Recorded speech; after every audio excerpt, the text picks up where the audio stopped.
Bonjour à tous et bienvenue dans cette nouvelle vidéo MAMS. Alors cet article que je vais vous livrer là date un tout petit peu mais c'est pas très vieux. Alors attendez de mémoire, je crois que c'est début mars. Donc c'est vraiment pas vieux. Oui voilà, le 6 mars 2024 écrit par Isabelle Fissek pour les Échos. Et donc, vous savez, on est en pleine campagne pour les européennes. Macron, là, se balade à Marseille, alors qu'il n'était pas censé y être. C'était juste Darmanin et Dupond-Moretti, puis la ministre de la Ville, là, Roubache, je crois qu'elle s'appelle celle-là. Une belle ordure, cette meuf. Enfin, bon, bref. Et du coup, bon, bah, les deux ministres, il les a mis complètement supplantés. Voilà, petit bain de foule, machin, selfie, autographe. Il s'est pris pour Mick Jagger, le mec. Enfin, en même temps, quand tu l'invites avec le roi à Versailles, forcément, tu peux te prendre un petit peu pour une rockstar. Donc, et cet article-là est vraiment très intéressant parce que ça concerne beaucoup vous, mes chers auditeurs, qui êtes retraités. Et là, ça va pas vous plaire. Vous le dire, ça va pas vous plaire, donc écoutez bien. Donc Emmanuel Macron s'emporte contre l'idée d'une sous-indexation des retraites. Si, ils osent. Le chef de l'État a sonné la mobilisation en vue des élections européennes ce mercredi durant le Conseil des ministres, invitant chacun à ne pas faire prospérer des mesures d'économie qui, selon lui, ne sont pas envisagées. Mais si, mon gars, c'est Van der Leyen qui dit qu'il faut, tu vas le faire, t'es un bon petit toutou. Voilà, petit toutou, il est mignon. À quatre pattes, allez, remets la queue. Non, excusez-moi, je pars en vrille là. Donc c'est un membre du gouvernement presque amusé qui raconte en Conseil des ministres, comme ce mercredi, personne n'ose moufter contre les 10 milliards d'économies qu'on doit faire, même si certains sont en toupie là-dessus et le font savoir au ministre du budget. Donc les problèmes de budget n'ont pas fini, on n'a pas fini d'en entendre parler. Et il est sûr que les coupes dans les dépenses ajoutent un autre.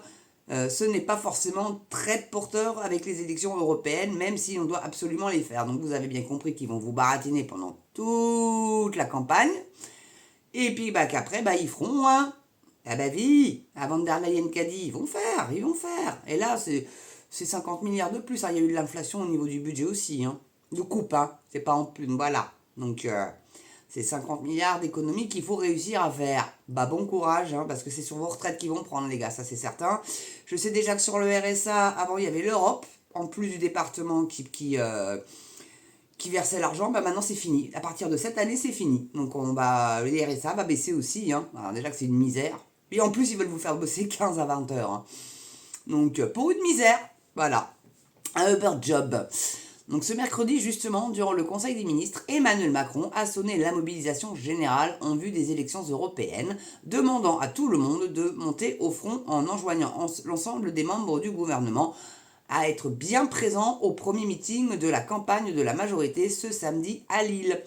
Le message est aussi passé aux parlementaires de la majorité. Il faut nous battre pied à pied, a martelé le chef de l'État. Un shoot général. Au détour de cet appel à se réveiller, Emmanuel Macron les a mis en garde, excusez-moi, pas question d'avancer des pistes d'économie, non, c'est pas vendeur, donc qui n'ont même jamais été envisagées. Voilà l'un d'eux, Ciblan rapporte d'autres participants la sous-indexation des retraites qui a pu être évoquée pour le futur projet de loi de finances de 2025. Le président a mis un shoot général en disant qu'il faut arrêter de sortir des mesures qui n'ont même pas été évoquées, sauf si vous voulez perdre les élections, raconte un ministre. Mais sauf qu'elles ont bien été évoquées. Donc, gros mytho. Histoire de resserrer les rangs et d'inviter à jeter toutes les forces dans la bataille, le 9 juin prochain, Emmanuel Macron a aussi lancé, l'un de ceux assis autour de la table, s'il y a 12 points d'écart avec la liste du Rassemblement national, il n'y en a qu'un dont on est sûr qu'il reste autour de cette table jusqu'en 2027, c'est moi. Alors que ça serait franchement cool que non, mais bon, il va y aller jusqu'au bout. Alors que certaines de ses sorties depuis le début de l'année ont pu dérouter jusque dans la majorité, le président de la République s'est également félicité, ça il aime bien se congratuler, au cours du Conseil des ministres de la cohérence de l'action de l'exécutif depuis janvier face aux crises. On a gardé nos boussoles. Ouais, mais sauf que ta boussole, elle pointe vers le bas et on va atterrir dans les tréfonds de l'enfer avec tes conneries. Donc, a-t-il estimé visiblement ne pas effrayer les retraités, qui sont ceux qui s'abstiennent le moins en mettant dans l'atmosphère des idées de sous-indexation des pensions, fait pour l'instant partie des boussoles. Alors mes amis, c'est simple, prouvez-lui qu'il a raison, mais pas en allant voter pour lui. Ça, celle-là, à mon avis, va pas l'avoir venir, Narcisse. Donc 20 milliards d'euros d'économie en 2025. Moi, j'ai plutôt entendu 50 milliards. Mais bon, c'est les Échos, je crois que c'est un journal d'un oligarque qui est assez pro-Macron, donc, mais je crois que j'ai entendu le chiffre 50 milliards, sans blaguer. Hein. Donc, chat échaudé craint l'eau froide, lâche un proche d'Emmanuel Macron, pas étonné de cette sortie sur la sous-indexation des retraites. Il faut dire que le chef de l'État reste marqué par la colère qu'avait provoquée au début de son premier quinquennat pour financer la baisse des cotisations pour les salariés et la hausse de la CSG pour les retraités. Il avait fini par revenir sur cette mesure pour les petites retraites. Mais rassurez-vous que là, vous allez y avoir le droit. Hein. Donc, interrogé sur France Inter fin février par un auditeur sur l'idée de ne pas revaloriser les retraites au niveau de l'inflation, Thomas Cazenave, excusez-moi, avait répondu « On aura, je crois, ce débat pour le projet de budget 2025. C'est une vraie question. Est-ce qu'on continue à indexer sur l'inflation l'ensemble de nos prestations, l'ensemble de nos transferts ?» Bah ouais, s'il te plaît, ouais. Ouais, si tu veux, parce qu'on va finir à faire des économies d'énergie parce qu'on va plus pouvoir payer nos factures d'électricité. Donc du coup, bah, ils vont tous nous couper. Hein. Voilà, c'est tous au barbecue, tous au potager, on pourra plus rien cuire, on pourra redevenir des lavandières pour aller faire son linge, la vaisselle à la main, à l'eau froide, aussi pour la douche. Allez, et c'est parti. Non mais, quelle horreur. Donc un débat, mais c'est ce qui nous pend au bout du nez. Hein. Un débat du moins sur les retraites que le chef de l'État ne semble pas vouloir ouvrir. En tout cas pas maintenant, bah non, c'est pas le moment.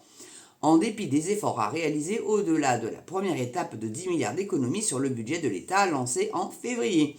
Ce mercredi, Thomas Cazenave a en effet annoncé qu'il faudra trouver pour le projet de loi de finances 2025 au moins 20 milliards d'euros d'économies. Le débat risque donc de prospérer à nouveau et dans la majorité, certains n'hésiteront pas à rouvrir celui sur les hausses d'impôts.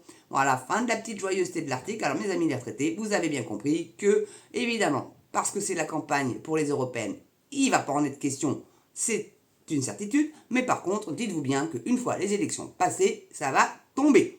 Rassurez-vous bien. En tout cas, merci d'avoir regardé cette vidéo. Je vous souhaite une belle journée, une belle soirée selon l'heure à laquelle vous la regardez. N'oubliez pas la cloche, le pouce, l'abonnement, le petit don, la petite souscription si vous le pouvez. Ne vous ruinez pas, surtout pas. Vous pouvez même donner juste 50 centimes si vous voulez. Si tout le monde donnait un petit 50 centimes, ça serait cool déjà. Voilà. Merci à vous infiniment déjà d'avance. En tout cas, je vous souhaite une belle journée ou une belle soirée selon l'heure à laquelle vous regardez cette vidéo. Et surtout, n'oubliez pas, portez-vous bien et prenez soin de vous, c'est très important. À ciao et à bientôt pour une prochaine Mams.